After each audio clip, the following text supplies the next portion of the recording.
Je ne vais pas vous ennuyer bien longtemps parce que tout le monde est fatigué. Depuis 2 jours et demi. Alors,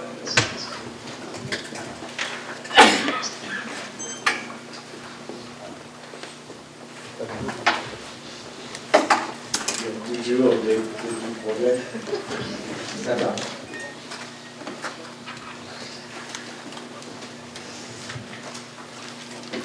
Je n'ai pas assisté à tout, mais j'ai suivi beaucoup d'ateliers, j'ai suivi l'ensemble des travaux ici, et je ne prétends pas en faire un résumé, mais simplement souligner plusieurs points qui m'ont paru importants. Alors, le premier point que je voudrais aborder, c'est sur la notion de contextualisation.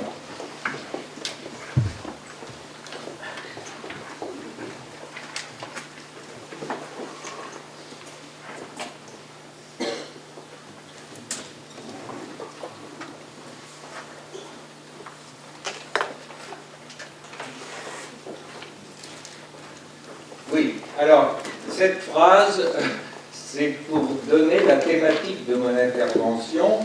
Le texte du cadre européen relève d'une certaine politique éducative européenne. J'avais d'abord écrit linguistique et j'ai corrigé en éducatif parce que c'est plus large, et partant doit d'abord être interprété en termes politiques.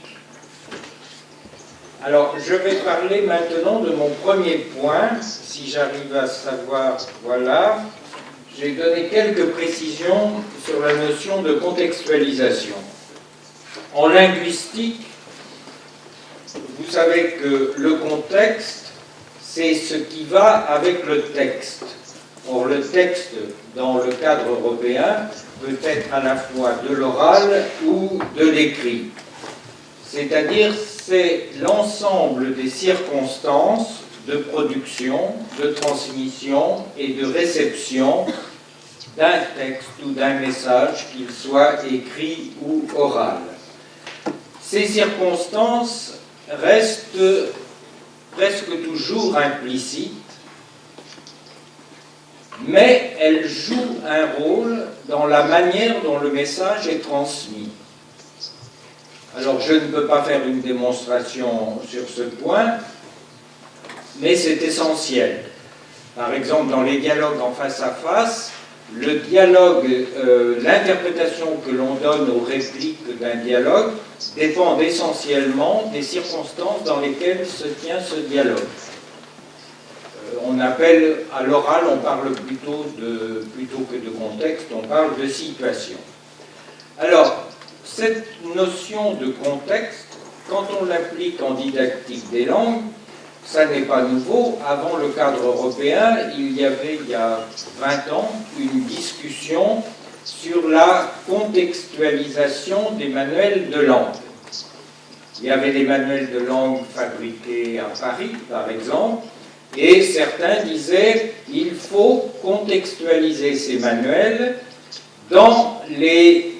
Oui, il faut contextualiser ces manuels selon les publics auxquels on a affaire.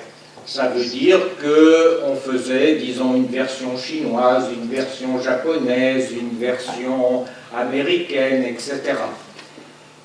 C'était un effort pour aller vers le contexte dans lequel le manuel était utilisé.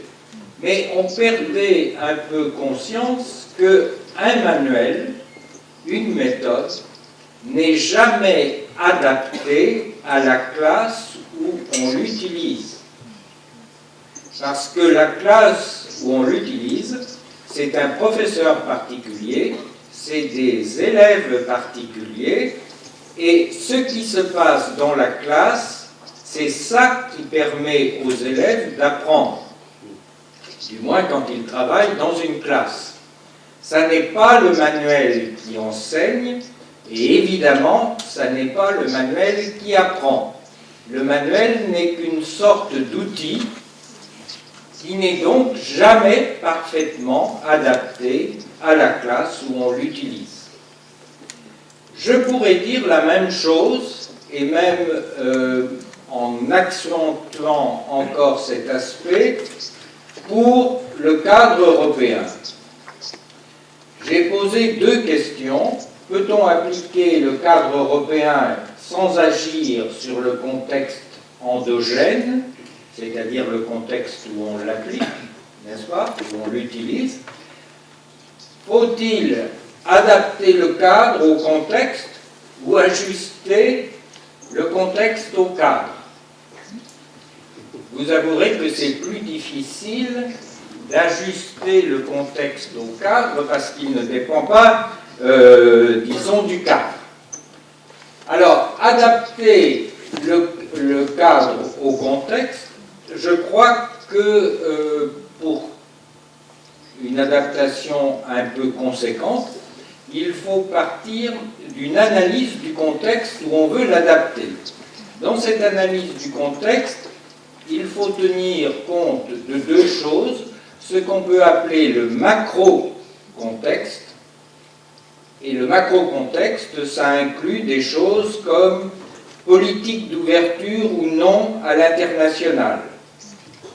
Dans la Chine d'il y a 30 ans, on ne pouvait pas dire que l'apprentissage des langues étrangères était une ouverture à l'international, ou c'était une porte très étroite.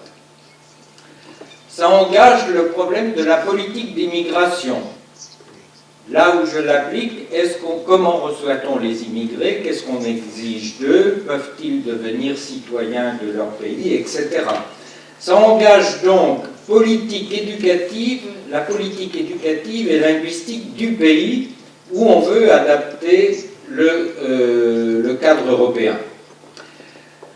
Dans ce macro-contexte, il faut tenir compte aussi du type d'examen, par exemple pour accéder à l'université, quand les langues étrangères sont enseignées à l'université, parce que ce type d'examen filtre un certain type d'étudiants. Et ces examens sont variables selon les pays, et donc il faut tenir compte aussi de ça.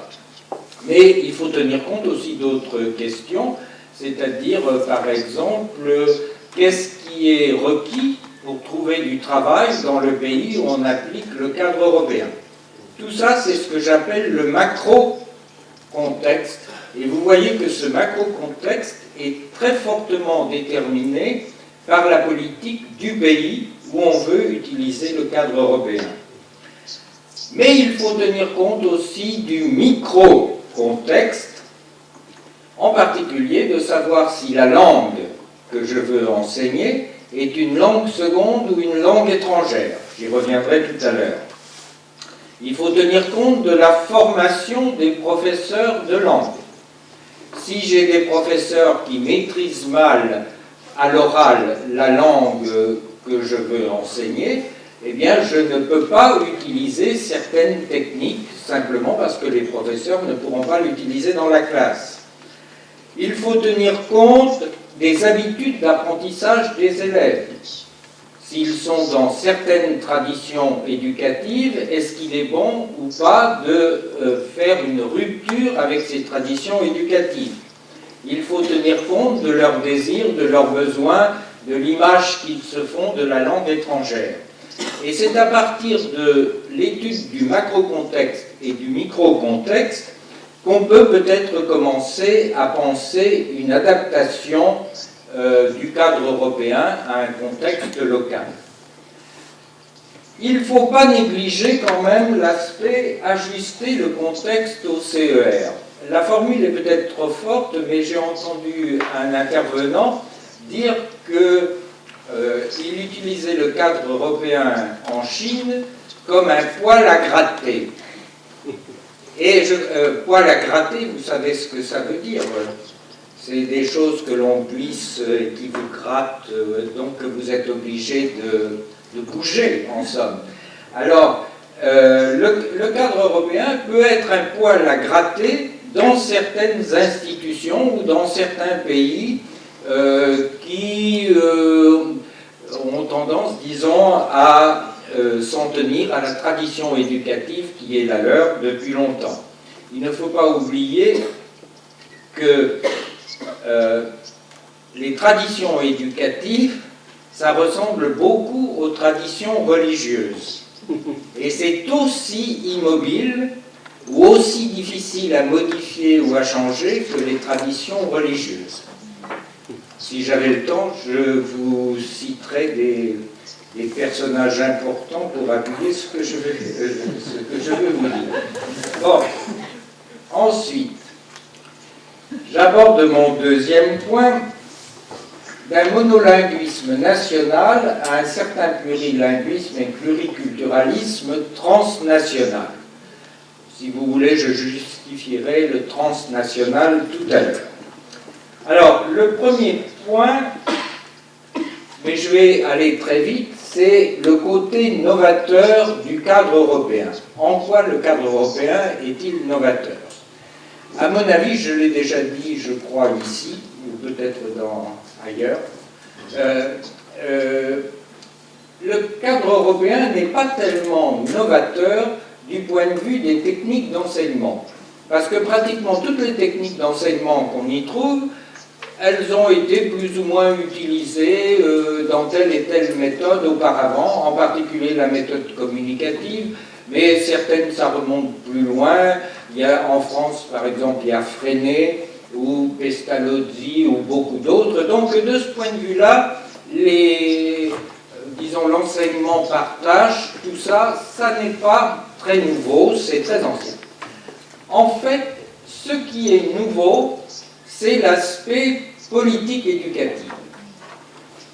Avant le cadre européen, il y avait un certain nombre de marginaux qui soutenaient des idées voisines du cadre européen, mais ces idées n'étaient pas légitimées par une institution, disons, internationale, prestigieuse, comme le Conseil de l'Europe. Maintenant, elles le sont, et à mon avis, c'est un grand bien.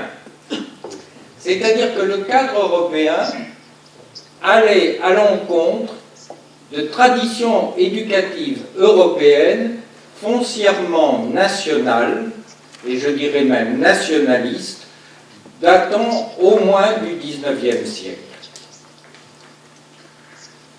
Que ce nationalisme soit un nationalisme culturel, comme le nationalisme allemand, ça veut dire à une langue correspond une culture, correspond à un État, ou que ça soit un nationalisme de civilisation, comme pour la France ou comme pour l'Angleterre, qui prétendent, c'est-à-dire des nationalismes qui prétendent à une certaine universalité.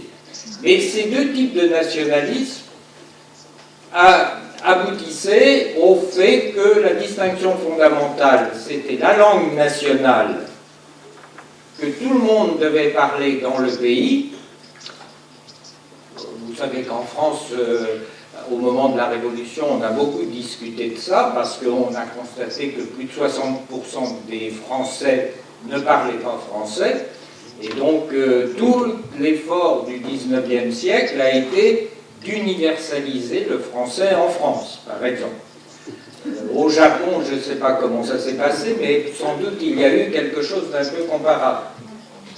Et donc, il y avait les langues maternelles, comme on disait, ou nationales, et il y avait les langues étrangères, et chaque langue étrangère s'apprenait l'une à côté de l'autre, si j'ose dire, sans remettre. Alors, le cadre européen remet en cause, par son plurilinguisme, son pluriculturalisme, par le fait que l'on admet qu'on peut avoir des compétences partielles, donc des compétences imparfaites, des débuts de compétences, par le portfolio ou des choses comme ça, remet en cause toute cette tradition éducative nationalisme pour aller vers une éducation que je préfère appeler transnationale plus qu'internationale, parce qu'international, ça veut dire entre deux nations, normalement, ou bilatéral, si vous voulez, tandis que le cadre européen prétend être multilatéral et tenir compte des expériences vécues pendant toute la vie, etc. Je ne reviens pas là-dessus, ça a été amplement développé. Simplement, je crois que cette politique se heurte à un certain nombre de réalités, de résistances. Alors, j'en ai mis quelques-unes pour la France. Par exemple, en France, les professeurs de langue étrangère, comme on dit toujours, ne sont qualifiés que pour enseigner une seule langue. Alors vous me direz, par exemple, un professeur d'allemand passe une agrégation d'allemand. Un professeur de russe passe une agrégation de russe. Ils connaissent évidemment le français, puisqu'ils sont aussi français, mais ils sont formés universitairement à enseigner une seule langue. Alors on peut se demander si des professeurs formés pour enseigner une seule langue sont prêts à admettre le plurilinguisme et le pluriculturalisme du cadre. Je prends l'exemple de la filière français langue étrangère. C'est une filière qui va de la licence au master, même au doctorat, et qui est pratiquement sur une seule langue. Bien sûr, il y a des thèses qui tiennent compte de tel lieu d'expérience, etc. Mais c'est essentiellement sur une seule langue. Les centres culturels à l'étranger, il y a eu des tentatives pour dire, mais c'est un peu absurde que tous les pays européens aient leur Goethe Institute, leur British Council, leur centre franco-japonais, leur Dante Alighieri, leur Cervantes, etc. Mais jusqu'à maintenant, moi j'avais rêvé à un moment donné de sorte de supermarché des langues européennes. C'est-à-dire où on pourrait aller apprendre n'importe quelle langue de l'Union européenne. Mais on n'a jamais pu mettre, ou très rarement, à Palerme, ça existe un peu, en Sicile, mais ailleurs, on n'a jamais pu mettre ensemble ces centres, en particulier parce que le British Council, généralement, refuse toujours. C'est comme pour rentrer dans l'Europe, si vous voulez. Enfin, il y a un point très important que je ne veux pas trop développer, mais le danger des échelles de niveau, en particulier, ça peut exister sans les échelles de niveau, ce danger-là, c'est d'utiliser les tests d'apprentissage des langues, non pas pour encourager les gens à apprendre les langues, mais pour, disons, faire un barrage à l'immigration. En Allemagne, par exemple, et dans d'autres pays, on leur fait passer des tests, et à ce moment-là, ce qui a été conçu pour donner de la confiance aux gens risque d'être pensé ou interprété comme une sorte de barrière supplémentaire à l'entrée dans un pays. Il y a évidemment aussi, dans vos pays de l'Est de l'Asie, des résistances au cadre européen. J'en ai mis quelques-unes. Il y a des durées d'apprentissage extrêmement différentes, par exemple prévues en Chine et au Japon.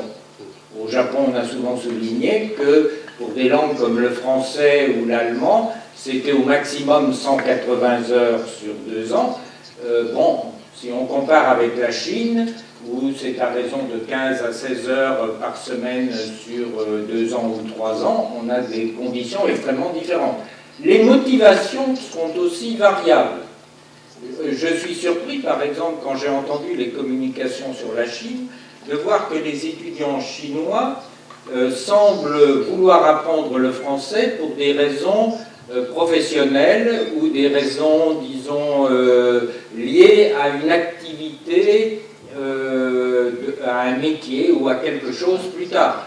Apparemment, au Japon, c'est rarement le cas de ceux qui optent pour le français et l'allemand, si on croit les analyses, par exemple, de Madame Ineta, qui a fait des enquêtes et qui montre que ceux qui choisissent le français, plutôt que l'allemand ou, je ne sais pas, l'italien, le choisissent plutôt comme un objet de luxe et parce que ça fait chic ou parce que quelque chose comme ça. Donc les motivations sont diverses et évidemment, ces motivations ne sont pas celles que l'on trouve en général en Europe, encore qu'il y en ait certaines communes.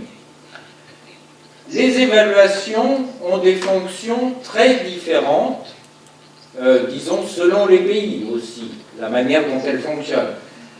Et puis, il y a, par exemple au Japon, cette disjonction des cours de langue, des cours de littérature et des cours de civilisation.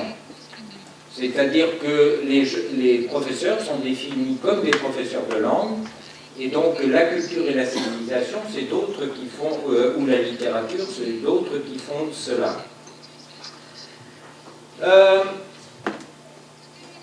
Je voudrais aborder maintenant un point que j'aimerais beaucoup développer avec vous. Ça serait peut-être une réponse à la question qu'on m'a posée hier sur la métacognition et la mondialisation, mais je ne vais pas aborder ça ce soir. Je crois qu'il faut aller vraiment vers une didactique des langues. Si on veut que les professeurs soient sensibilisés au plurilinguisme et au pluriculturalisme, il ne faut pas faire la didactique du français langue étrangère, la didactique du japonais langue étrangère, etc. Il faut penser des formations dans le cadre d'une didactique des langues. À l'intérieur de cette didactique des langues, il faut faire une distinction entre, évidemment, la didactique de la langue maternelle, quand les élèves déjà parlent une variété de la langue qu'on leur enseigne, la didactique des langues secondes. Je crois qu'au Japon, par exemple, l'anglais est une langue seconde plus qu'une langue étrangère, et la didactique des langues étrangères proprement dit. Parce que ça n'est pas les mêmes conditions et ça ne devrait pas être les mêmes pratiques que dans les classes. J'aimerais, là j'aimerais que le professeur de langue soit aussi un professeur de culture et un professeur de littérature de la langue concernée. C'est-à-dire, il n'y a pas de raison qu'un professeur de langue se prive d'apporter un certain nombre d'émotions, un certain nombre de réflexions à ses élèves dans la classe. Et ces émotions et ces réflexions qu'il peut apporter dans une classe de langue sont liées à la culture et à la littérature faite dans cette langue ou liées à cette langue. Dernier point, est-ce qu'on peut universaliser les échelles de niveau? J'ai déjà dit l'autre jour que ça me paraissait le principal danger d'une adaptation, disons, non réfléchie du cadre européen. Parce que ces échelles de niveau, vous savez, si je prends le A1, c'est se présenter, être présenté, parler de ceci, parler de cela. Mais à quoi ça peut correspondre? Quelle est l'utilité de ces actes de parole? D'accord. Mais vous ne m'avez pas dit combien de temps je dispose. D'accord, je vais arrêter parce que... Bon, mais je pense que pour par exemple, des élèves japonais qui apprennent le français comme un objet de luxe, comme je disais, ce genre de pratique, ça peut les intéresser quelques heures, mais ça ne peut pas les intéresser 80 heures. Donc il faut faire d'autres choses dans la classe qui alimentent leurs émotions, qui alimentent leurs réflexions. Sinon, ils se découragent, ils se démotivent. Voilà, j'arrête.